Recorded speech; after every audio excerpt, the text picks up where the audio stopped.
Meus irmãos, boa noite a todos, graça e paz. Pedir a você para ficar sobre os pés de vocês, para a gente poder orar e começar a nossa aula hoje.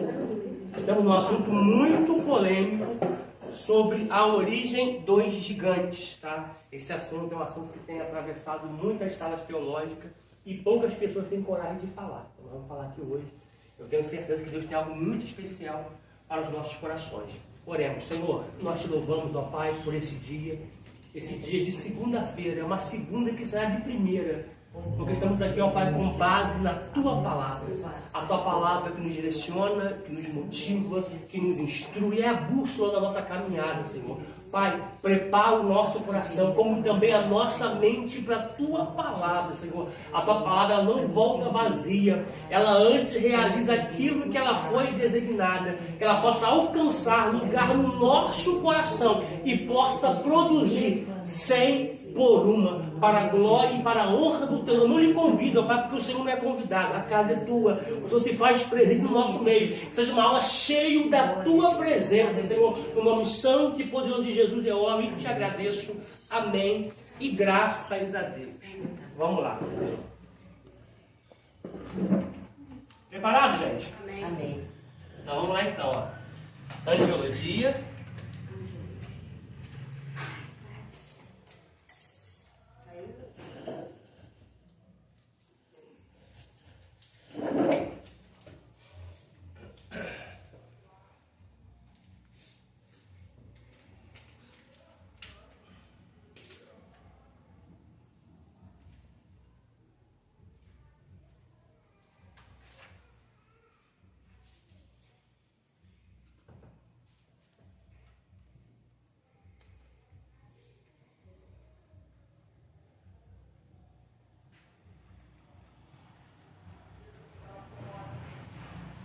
A origem dos gigantes na Bíblia.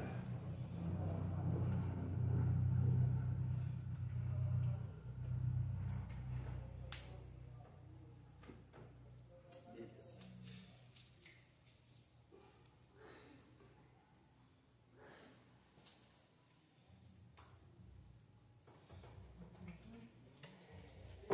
Escrevam aí, por favor, a origem dos gigantes na Bíblia, tá? Vamos ler primeiro Gênesis, capítulo 6, versículo 1 ao versículo de número 8, barra, Números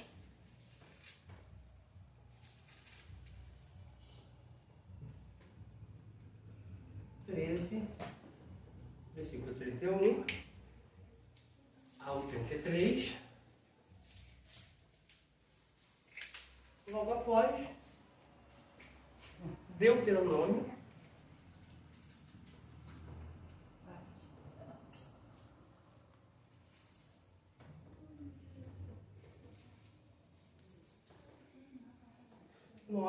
versículo de número 2.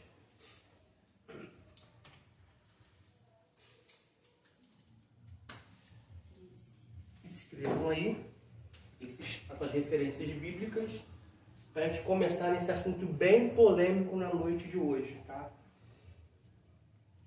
Gênesis capítulo 6, versículo 1 ao 8, Números 13, do 31 ao 33 e Deuteronômio capítulo 9, versículo de número 2.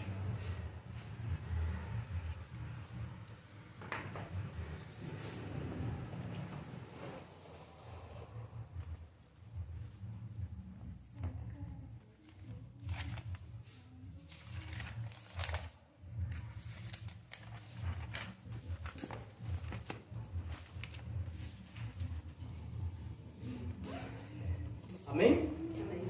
Começamos, vamos lá. Gênesis capítulo número 6.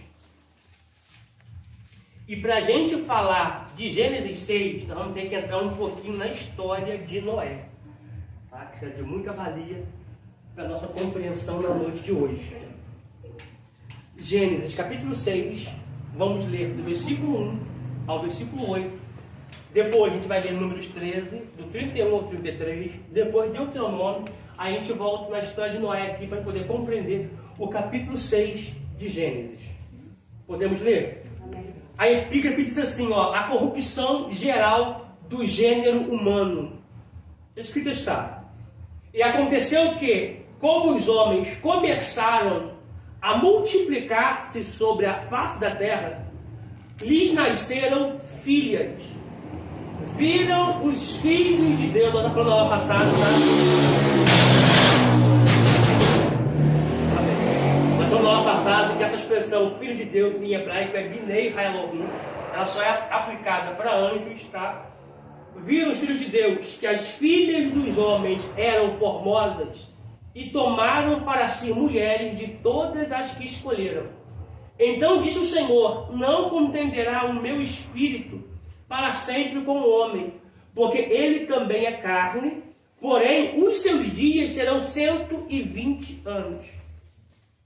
Havia naqueles dias gigantes na terra, e também depois, quando os filhos de Deus entraram as filhas dos homens, e delas geraram filhos. Estes eram os valentes que houve na antiguidade, os varões de fama. Uma observação aqui. Sublinha, por favor, no versículo 4, a parte que diz assim, ó, quando os filhos de Deus entraram as filhas dos homens. Sublinha essa parte da Bíblia de vocês. Dependendo da tradução, vai estar um pouquinho diferente. Versículo 4 do capítulo 6. A minha está possuíram. Sublinha essa palavra daí para frente. Sublinha, na sua palavra está possuíram. É quando os filhos de Deus possuíram as filhas dos homens. A sua está muito boa. Porque a maioria está aqui, na nossa assim, ó, quando os filhos de Deus, né, Binei Elohim, entraram as filhas dos homens, a sua está como possuíram, quando eles pegaram para si, tá? Sublinha, por favor, tá? Da expressão, quando os filhos de Deus, que é o Binei Elohim, até entraram as filhas dos homens, tá? E delas geraram filhos. Observação do texto, tá? Os gigantes não vieram a partir do ato sexual de anjos com mulheres. Vieram gigantes, sim, depois, sim, da descendência deles, tá? No versículo 4 diz assim, ó, havia naqueles dias gigantes, tá? Então, faço sobre isso aqui um pouquinho também mais à frente, tá? Sublinharam aí? Sublinha aí, por favor, na entrada do versículo 4, sublinha, havia naqueles dias gigantes na terra. Já faço sobre isso aqui, tá? Que é muito poderoso. Sublinharam? Versículo 5. E viu o Senhor que a maldade do homem se multiplicara sobre a terra, e que toda a imaginação dos pensamentos de seu coração era só má continuamente. Então arrependeu-se. Sublinha a palavra arrependeu aí, por favor. Na sua Bíblia, por gentileza.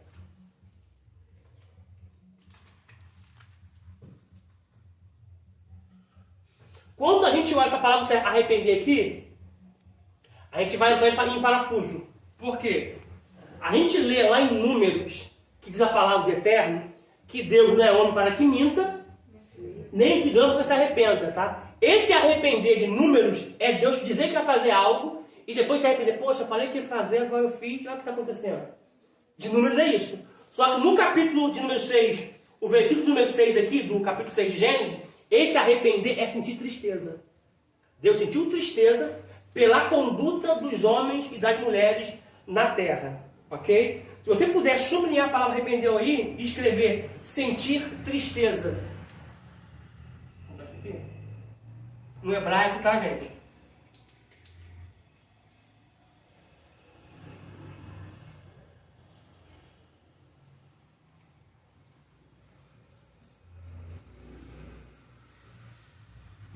No hebraico é.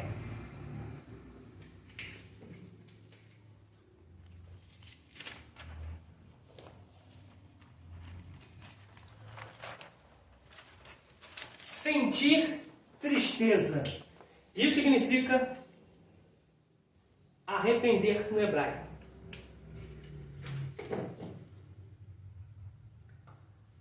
Por isso que eu sempre falo com alunos meus, né, com vocês, mais à frente procuro estudar um pouco o hebraico, Tá? O hebraico é muito rico em detalhes, tá?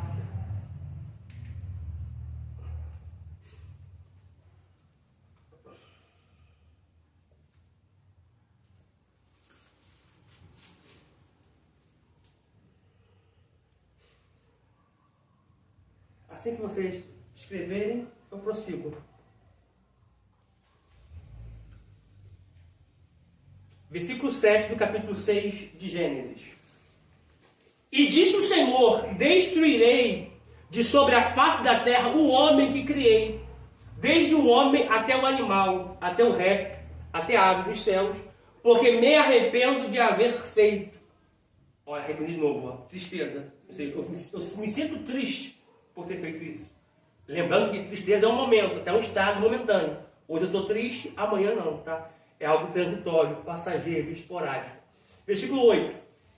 Noé, porém, achou graça aos olhos de Deus. Sublinha a palavra e achou graças aí aos olhos de Deus.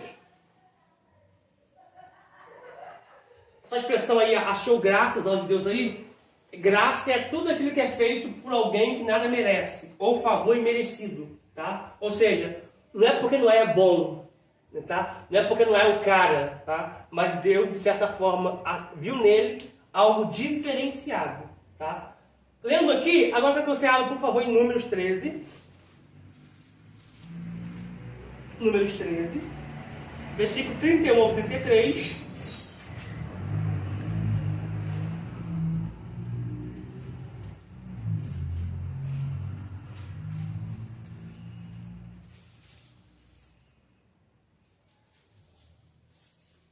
Aleluia. Localizaram? Números 13, do versículo 31 ao 33. Diz assim: porém, os homens que com ele subiram disseram: não podemos subir contra aquele povo, porque é mais forte do que nós. Deixa eu pontuar isso aqui rapidinho. Isso aqui é profético. Eles estão indo para a terra prometida, então estão espiando a terra. Só que o relato que eles estão trazendo da terra é que lá tem gigantes, são homens poderosos, são homens fortes, são mais fortes do que nós. Ou seja, 10 homens estão desmotivando a turma toda, com palavra de pessimista. Só que detalhe, gente, não olha para a terra, não olha para quem está na terra, mas olha para o Deus que te fez a promessa e falou que vai colocar você na terra. Tá? Se você for olhar para a terra, você não sai, você fica estagnado, parado. Mas se você olhar para o Deus que te fez a promessa, não é gigante que te para. Não é o povo que te para, porque você está debaixo de uma promessa. Deixa eu pontuar isso aqui. Nós não olhamos por vistas, nós andamos por fé. Nós andamos por fé. Deixa eu pontuar o que você aqui rapidinho. Foram 12 espias. Alguém que lembra o nome de 2 espias? Eu sei que Caleb foi. Ó, um Caleb. E o outro?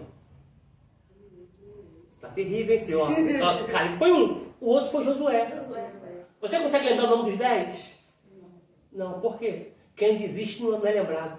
Só esses dois foram insistidos. Uau! Quem desiste não é lembrado. Você vai ser lembrado pela sua insistência.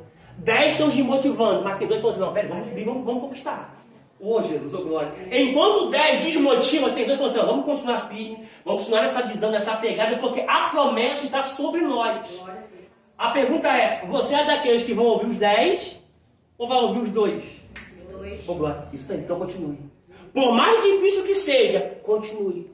Por mais árduo que seja, continue. Maior é quem fez a promessa. Amém. Ô glória. 32. Versículo 32. Os 10, eles inflamaram a terra que tinham espiado perante os filhos de Israel, dizendo: a terra pelo meio da qual passamos a espiar é terra que consome os seus moradores, ou seja, um mata o outro. Isso não pode existir no nosso meio. Nós não somos descendentes de Anak, nós somos descendentes do Eterno. Nós somos descendência de Abraão, com promessas do Eterno. Então, nós não somos filhos de Anak. Nós não podemos matar uns aos outros, tá? É a terra que consome uns aos outros. E todo o povo que vimos no meio dela são homens de grande estatura. 33.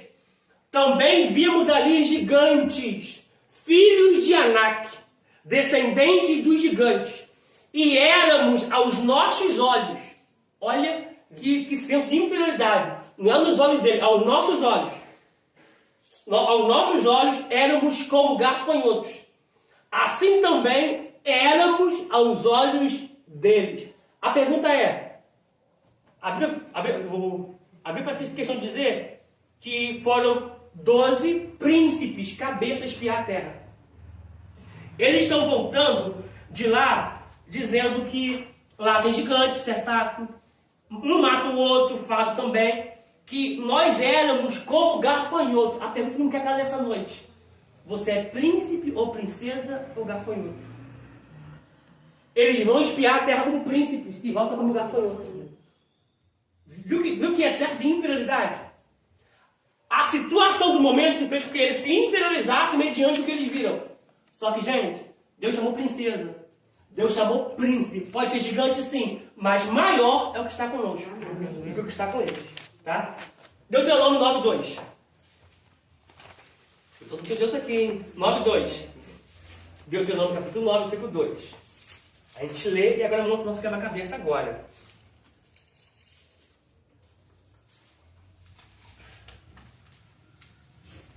Deuteronômio 9:2.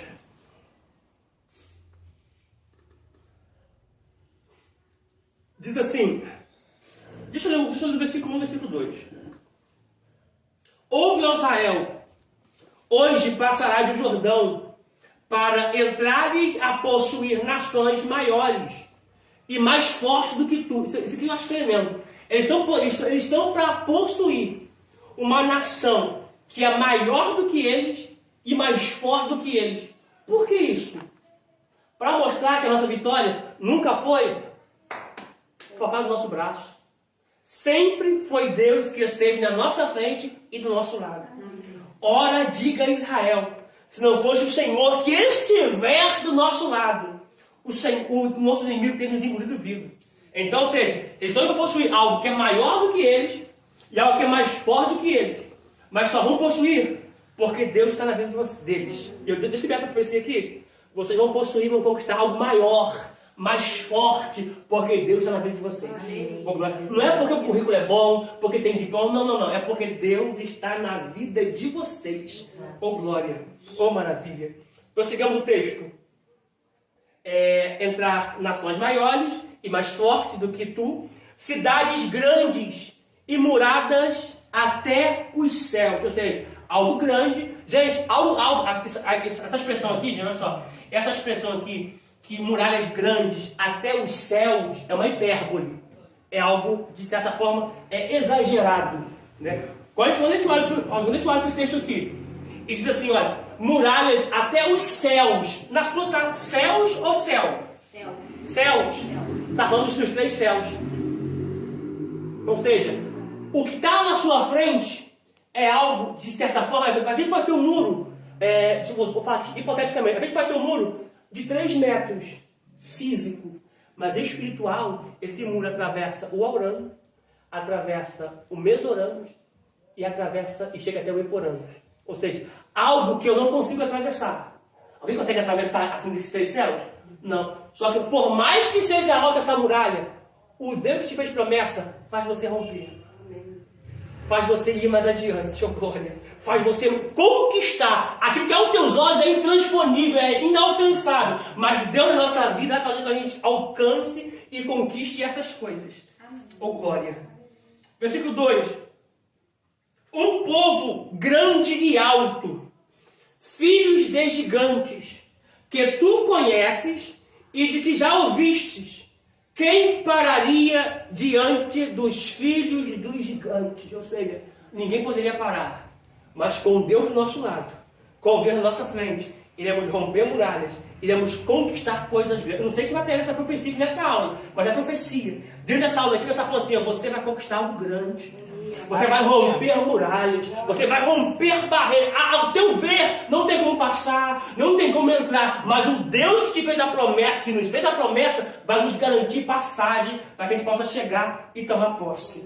Oh glória. Só aqui dá uma mensagem, oh glória. Então, diga assim, eu Eu vou romper barreiras. vou romper barreiras. Por mais que surjam Por mais que surjam gigantes, dificuldades, levantes.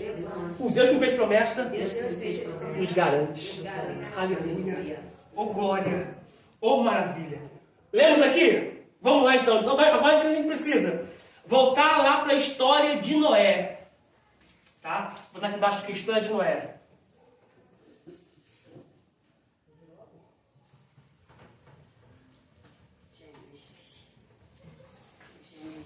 História de Noé. Gênesis, vamos lá, Gênesis. Gênesis de novo. Gênesis 6.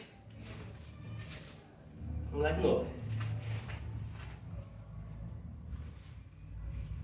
Deixa eu pontuar aqui. Quem foi Noé? Gênesis 6.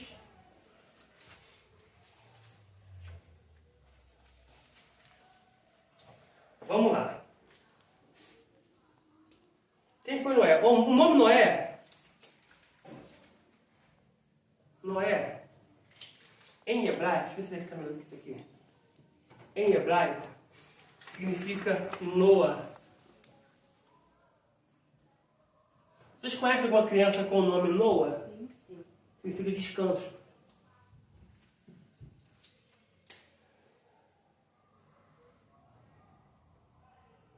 Vitor, tá muito separado, né? Juntar um pouquinho, né? O ovo ficou meio acanhado, ficou muito longe. Noa. Noa significa repouso.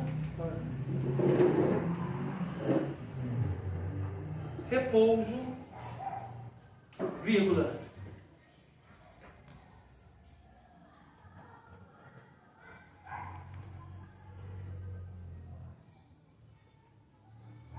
Descanso e consolo. Tá? Oh, Jesus. Vai esse carro passar direto, Senhor. Obrigado, Jesus. Você é lindo demais, Senhor.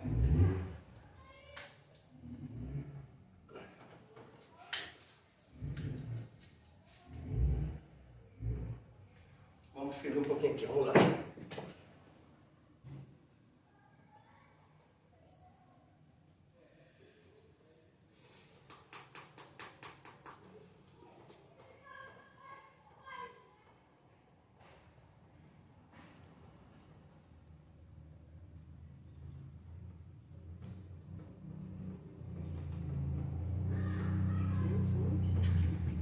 Sim.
Eu fiz questão de escrever assim, nos meus cadernos de anotações aqui, passar para vocês.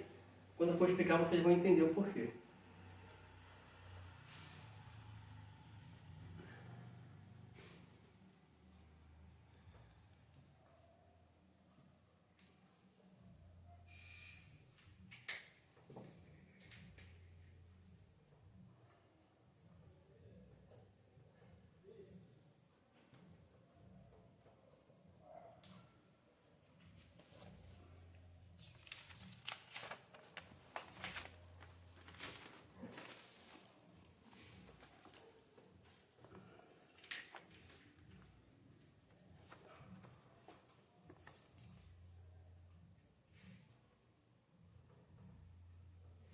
Dá pra ver que é um 3 aí, Lida? Meio estranho, né?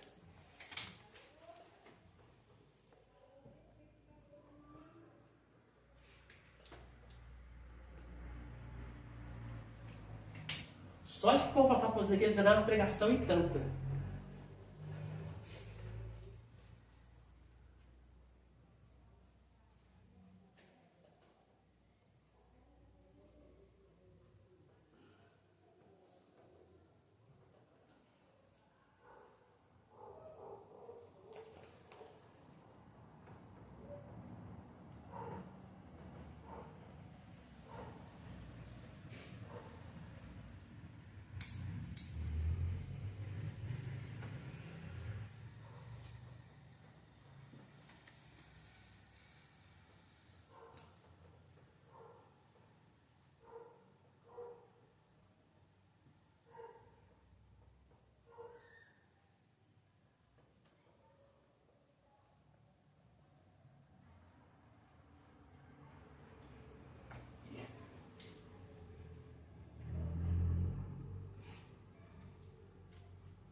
Coloco outros dados aqui, depois desse quadro aqui.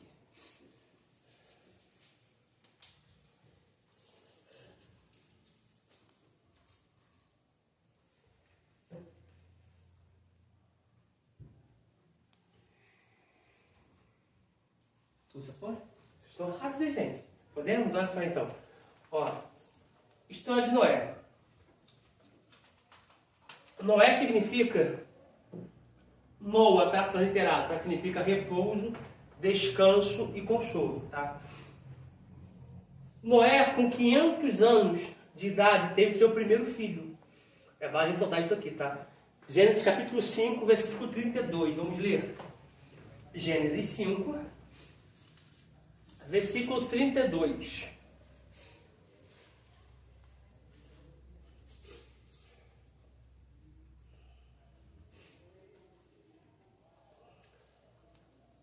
Amém? Gênesis capítulo número 5, versículo 32, diz assim: E era Noé da idade de 500 anos, e gerou Noé a Sem, tá? Abraão vem da descendência de Sem, Davi também, Jesus também, tá? E nós somos filhos de Abraão. Vamos lá. E era Noé da idade de 500 anos, e gerou a Noé. E Noé gerou a Sem, Cã e Jafé. Tá? Lemos aí. Prosseguimos no quadro aqui. Quando tinha 600 anos, deixa eu botar uma vírgula aqui, uma inspirada aqui. Quando tinha 600 anos, veio o dilúvio. Noé viveu após o dilúvio mais 350 anos, tá? Totalizando 950 anos de idade, conforme está escrito em Gênesis capítulo 9, versículo 18. Gênesis capítulo 9, versículo de número 18.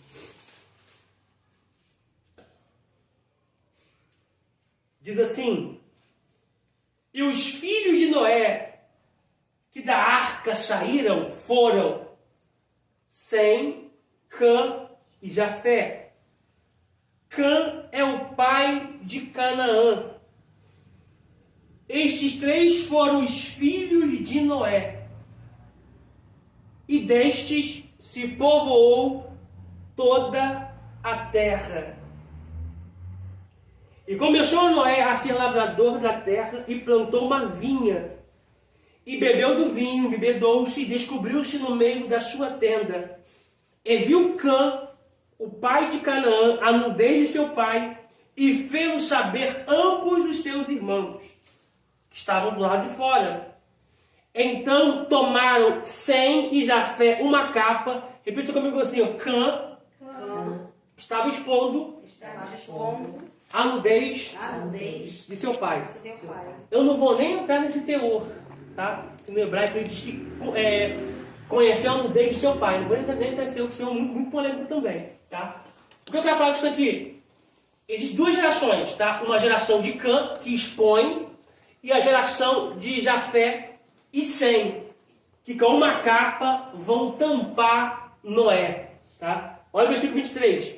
Então, desculpa. Então tomaram Sem e Jafé uma capa e puseram-na sobre ambos os seus ombros, e indo virados para trás, cobriram a nudez de seu pai, e os seus rostos eram virados de maneira que não viram a nudez de seu pai. Que nós, nossa caminhada cristã, possamos ser igual Sem e Jafé, alguém que cobre ao invés de expor, tá? Porque o diabo expõe, o diabo leva à ruína. Que nós possamos ter o mesmo espírito de Sem e Jafé, cobrir com a graça, para que a pessoa, de certa forma, não seja mais exposta. Versículo 24. E despertou Noé de seu vinho, e soube o que seu filho menor lhe fizera. E disse: maldito seja Cã, servo dos servos, seja dos seus irmãos. E disse: bendito seja o Senhor, Deus de Sem, e seja-lhe Canaã por servo. Alargue Deus a Jafé, e habite nas tendas de Sem, e seja-lhe Canaã por servo. E viveu Noé, depois do dilúvio, 350 anos. E foram todos os dias de Noé 950 anos, e morreu. Deixa eu estender daqui do 18 até o versículo de número 29. Um adendo aqui. Aumenta aqui, tá? Um adendo aqui. Noé, ele vai amaldiçoar Cã por expor a sua vergonha, por descobrir a sua nudez, tá? Se você depois quiser saber o que é descobrir a nudez, vai ler Levítico, tá? Levítico está lá, tá tudo certinho lá, você vai entender o que Deus está querendo dizer. Cã veio Canaã, ou seja, mais à frente o povo vai herdar Canaã. É a mesma terra que Deus vai tirar Abraão da Mesopotâmia e vai levar para Canaã, lugar amaldiçoado, tá? Detalhe, a maldição só vai perdurar em Canaã até Abraão chegar. Porque não existe maldição que fique de pé quando você chega. Amém, Deus. O lugar só é X até você chegar. Glória a Deus. Você chegou, muda o ambiente, tá? Olha só, a Bíblia Deus dizendo para Josué, aonde você pisar, planta o teu pé, eu vou te entregar. Isso é bênção territorial. É Deus dizendo, o tanto que você está disposto a caminhar, é o tanto que eu estou disposto para te abençoar. Amém. Então nós não podemos parar na caminhada. é uma bênção territorial que vai vir de acordo com a nossa caminhada. Mas o lugar só é amaldiçoado até você chegar. Depois que você chega, a maldição vira bênção. Amém. Amém? Prosseguimos aqui no quadro. Com 480 anos de idade, observe isso aqui, ele recebeu a ordem para construir a arca. Gente, 480 anos. Quando que o filho dele vai nascer? Ele tinha 500 anos. Quanto tempo ele vai demorar para construir a arca? 120 anos. Mas pega isso aqui, ó. 480 anos. Ele recebe de Deus a ordem, constrói a arca. Uma observação aqui, não tinha chovido na terra. Chuva não existia, tá? Quando Deus vai formar o homem do barro, a Bíblia diz que subia um vapor da terra e regava todo o jardim. Tá? Então, nesse terreno aqui, não havia chovido na terra. Então, observação aqui. Deus está falando para nós, Noé, 480 anos, constrói uma arca para mim, que vai vir chuva. Detalhe, Noé, ele é rurícola, ele é agricultor, ele trabalha no campo. Gente, dá para alguém que trabalha no campo fazer coisa de marcenaria? Não. Fazer coisa de carpinteiro? Não. Detalhe, nessa época aqui, não tinha traçador, não tinha plana elétrica, tá? Ou seja, o trabalho era muito mais árduo. Detalhe, Deus está pedindo Noé para construir algo que ele nunca fez, para experimentar algo que ele nunca tinha visto, que é chuva. Eu vou ali, dali, eu vi da pastora e da Silvana, eu disse aqui. Noé está falando para Deus algo que ele nunca fez, para experimentar algo que ele nunca viu. Vou pontuar isso aqui. Se você fizer para Deus algo que você nunca fez, você vai experimentar algo de Deus que você nunca viu. Oh, glória. Detalhe, 480 anos. O meu filho vai nascer 500 anos. Aqui é só Noé e o esposo. Porque tem coisas que vai ser só você e o seu marido. Ou só você e a sua esposa. É início. Mas ele está falando assim, ó, fica tranquilo. O seu início vai ser um. E o teu final vai ser outro. Glória a Deus. Aleluia. É 20 anos ele e a esposa. Martelo. Tu tá no vídeo, é martelo. Prega, naquela época é cravo. Martelo. Pega daqui, pega de lá. Levanta daqui, levanta de lá. Só ele e a esposa. Gente, um adendo aqui. Tu acha que Noé não pensou em desistir? Falando aqui, rasgado. É só os dois. Ele está aqui, ó, construindo algo que ele nunca fez. Para experimentar o que ele nunca viu. Mas sabe por que a arca deu certo? Porque ele seguiu o padrão e as orientações de Deus. Amém, meu Deus. Quer ter resultado? Faça de acordo com o que Deus quer. Faça como ele designou, faça como ele instruiu. Gente, é 20 anos, só os dois. Depois que nascer os filhos, 500 anos, tem que esperar os bambinos crescerem para poder ajudar ele. Então, é mais de 20 anos trabalhando sozinho, mas trabalhando para Deus. E quem trabalha para Deus não perde. Oh, Jesus, oh, glória. Essa aula é pra gente. Deus falou assim, fica tranquilo, eu sei o que vocês estão fazendo. Eu não sou injusto para esquecer do trabalho de vossas mãos. Vou pegar esse texto aqui. Vou pegar. Para poder ler esse texto aqui. Já fica a sua Bíblia aberta aí.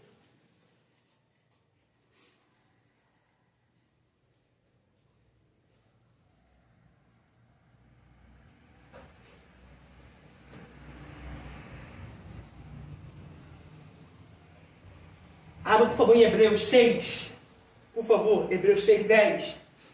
Oh, glória. Eu preciso compartilhar esse texto com vocês aqui. Hebreus 6, 10. Vou até botar aqui no quadro aqui, Hebreus 6, 10. Vou botar aqui embaixo, aqui, ó. Hebreus 6, 10. Aleluia.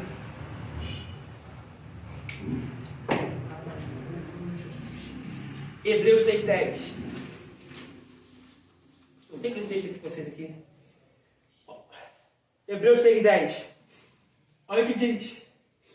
Todos acharam? Vai todo mundo abrir. Aleluia.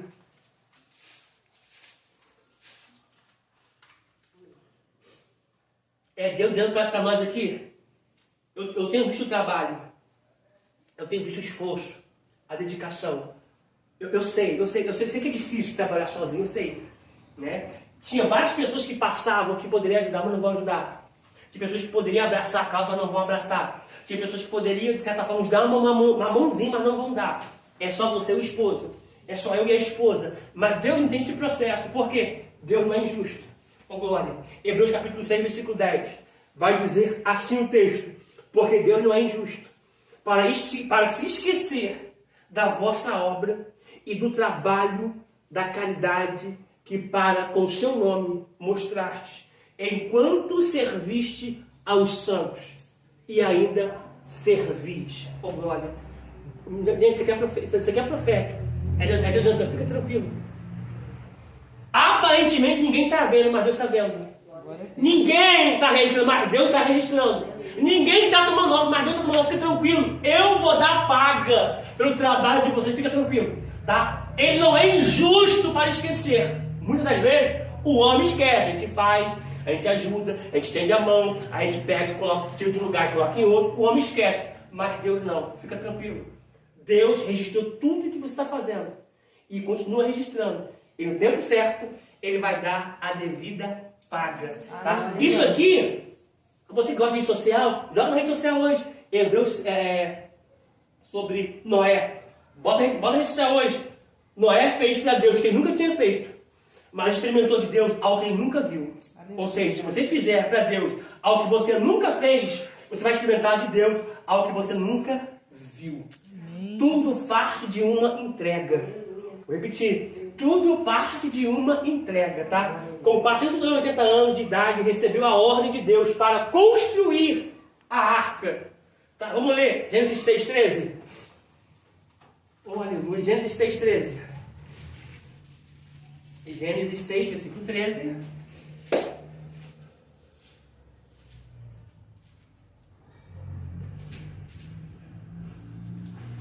Gênesis capítulo 6, versículo número 13.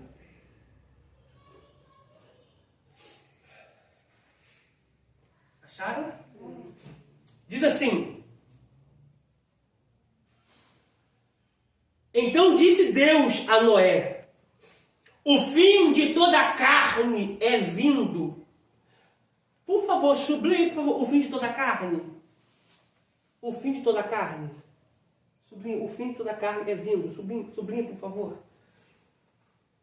O meu está diferente. O seu está como, Silvana? Assim. Resolvi dar cabo de toda a carne. Sublinhe essa parte também. A sua som está mais rasgada e a gente consegue entender e ter a compreensão melhor. Você observou que Deus está falando que Noé vai dar fim de toda a carne? Porque a terra está cheia de violência.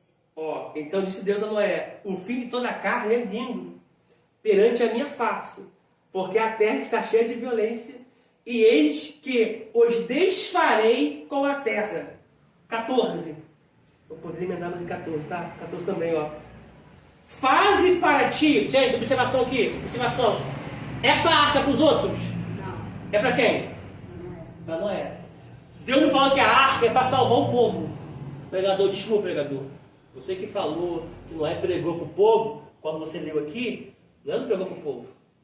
Cada martelado que Noé pregava, era Deus dizendo para o povo: vai vir chuva aí, tá? Porque Deus falou para Noé que iria exterminar todo o povo. Se Deus falou com você que vai exterminar todo o povo, por que você vai pregar para o povo? Aqui é uma máxima que eu vou entrar aqui agora. Noé pregou sim para sua família. Porque não adianta ganhar fora e perder dentro. Não adianta ser uma bênção no casamento dos outros, que o seu casamento está uma ruína. Oh, glória. O que vale é eu ser uma bênção fora, porque em casa também eu sou uma bênção. Ministério não é da porta para fora de casa, começa em casa. Oh, glória. Ministério começa em casa. Tem uma galera que precisa ouvir isso aí na internet, tá? Ministério não começa no altar, com o microfone na mão, com o púlpito não. Ministério começa em casa, tá? Prosseguimos no texto. Eu estou cheio de Deus aqui hoje, gente. Vamos lá. Faze para ti uma arca de madeira de gofer. Farás o comprimento da arca e a betumarás por dentro e por fora com betume. Deixa eu pontuar isso aqui também. Deixa eu pontuar. Quem olha para a madeira sem o betume, tá? Que é tipo um pinche, uma resina, tá? Quem olha para a madeira sem o betume, vê o que é? Vê as emendas. Só que detalhe, Deus manda, coloca o betume para que ninguém conheça as emendas. Amém. E não coloca somente por fora, coloca por dentro também. Eu acho lindo o texto, que vai dizer assim, olha, e betumarás por dentro Por favor, sublinha o versículo 14 aí. A parte final do versículo 14, do capítulo 6. Diz assim, ó. Betumarás por dentro e por fora. Pera aí, olha só. Ele está mostrando a arca por fora. Só que Deus nunca trabalha de fora para dentro. Eu vi um amém que eu gostei. Deus trabalha sempre de dentro para fora. Ele abre quando chega na casa de Jessé, ele vê logo, aliás, Samuel quando chega na casa de Jessé, ele vê logo e abre por fora. Deus fica ali, olha por fora, olha por dentro. Isso eu rejeitei. Quem olha por fora não conhece o valor que tem por dentro. Porque o valor sempre está por dentro, nunca por fora. Lembra aquele peixinho? Pedro, vai pescar. Quando Pedro pesca o peixinho, o que Jesus disse para Pedro? Pedro, abre a boca do peixe.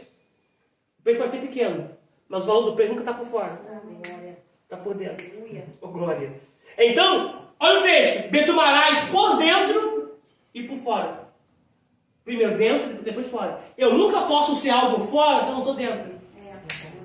Primeiro dentro, depois fora. Deus não trabalha com aparência. Quando Moisés desce do monte com as tábuas de pedra na mão, que Deus havia escrito com o seu dedo, diz a Bíblia, que as tábuas eram escritas desse lado e desse. Esse lado aqui é para mim, esse lado aqui para vocês. Porque eu nunca posso permitir esse lado aqui para vocês e não ver esse lado aqui para mim. Primeiro para mim, depois para vocês. Porque eu tenho que pregar primeiro o que eu vivo e aquilo que eu creio. Então, primeiro para mim, depois para você. É por dentro e por fora. Tá? Eu podia pontuar isso aqui, dizendo: Deus não trabalha com aparência. Vou repetir. Deus não trabalha com aparência. Glória. Vamos ler agora a primeira epístola de Pedro? 1 Pedro, capítulo 3, versículo 20. 1 Pedro, capítulo 3, versículo 20. Oh, aleluia!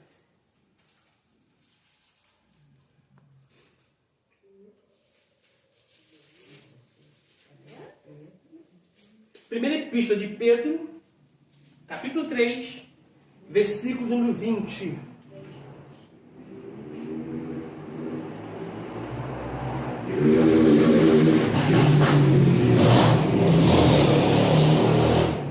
Aleluia, Jesus. Aleluia. A ti a honra e a ti a glória, Senhor. Para todos sempre. Acharam? 1 Pedro, capítulo 3, versículo 20.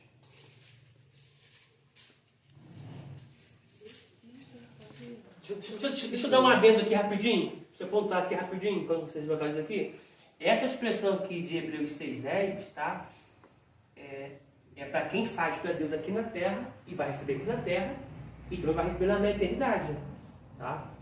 Quando a gente olha para esse texto aqui, falando aqui da terra, a gente pode pontuar aquela expressão que Jesus disse assim: olha, aquele que largar pai e mãe, irmão, por amor a mim, eu lhe darei 100 vezes mais nessa vida e na outra vida outro tanto. Já leram esse texto já na Bíblia? Já leram? Não?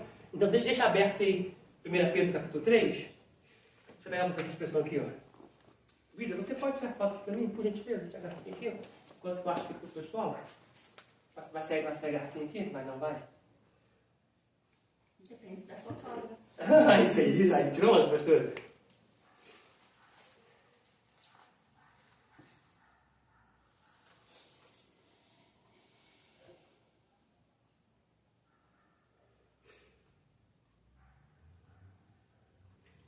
Vou ler com vocês aqui. Vou até colocar o texto aqui. Não só falando, não vou colocar embaixo não. Tá? Abra, por favor, Mateus 19. São coisas que Deus vai dando assim, a gente vai passando. Mateus 19.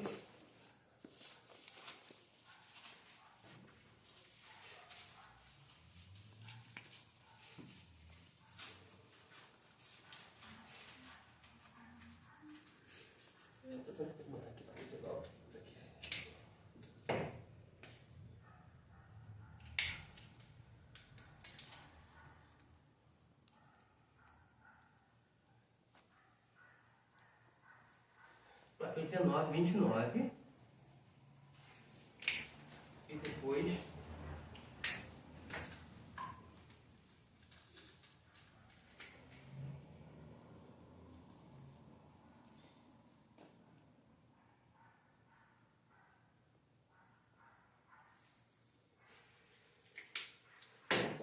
Esses dois textos, Mateus... Tá, você tá?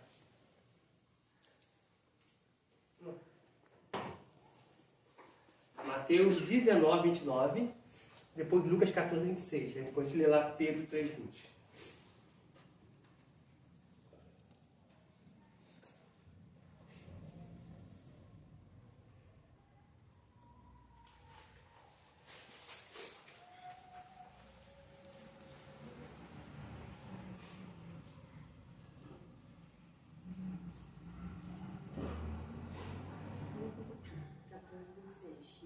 Isso, 14, 26.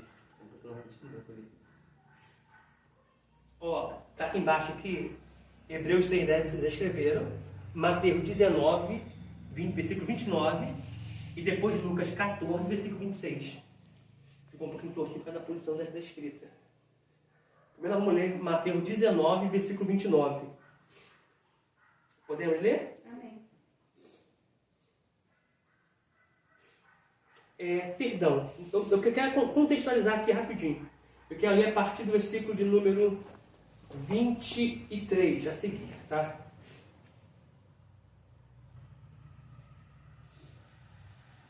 Diz assim, ó. Disse então Jesus a seus discípulos: em verdade vos digo que é difícil entrar um rico no reino dos céus. Outra vez vos digo que é mais fácil passar um camelo pelo fundo de uma agulha do que entrar um rico no reino dos céus. Os seus discípulos, ouvindo isto, admiraram-se muito, dizendo: quem poderá, pois, salvar-se? Estou pensando na salvação. 26. E Jesus, olhando para eles, disse-lhes: aos homens é impossível, mas a Deus tudo é possível. Ou seja, salvação não depende, de certa forma, do homem. A grosso modo, a salvação é algo impossível, mas se torna possível por meio de Deus. Tá? Não quer dizer que você não tem que aceitar, você não tem que ver de santidade. Tá? É um assunto de coisa impossível. Ou seja, eu não posso me salvar. É impossível me salvar. Porém, por causa de Deus, que deu seu Filho Jesus, nós seremos salvos. Tá? 27.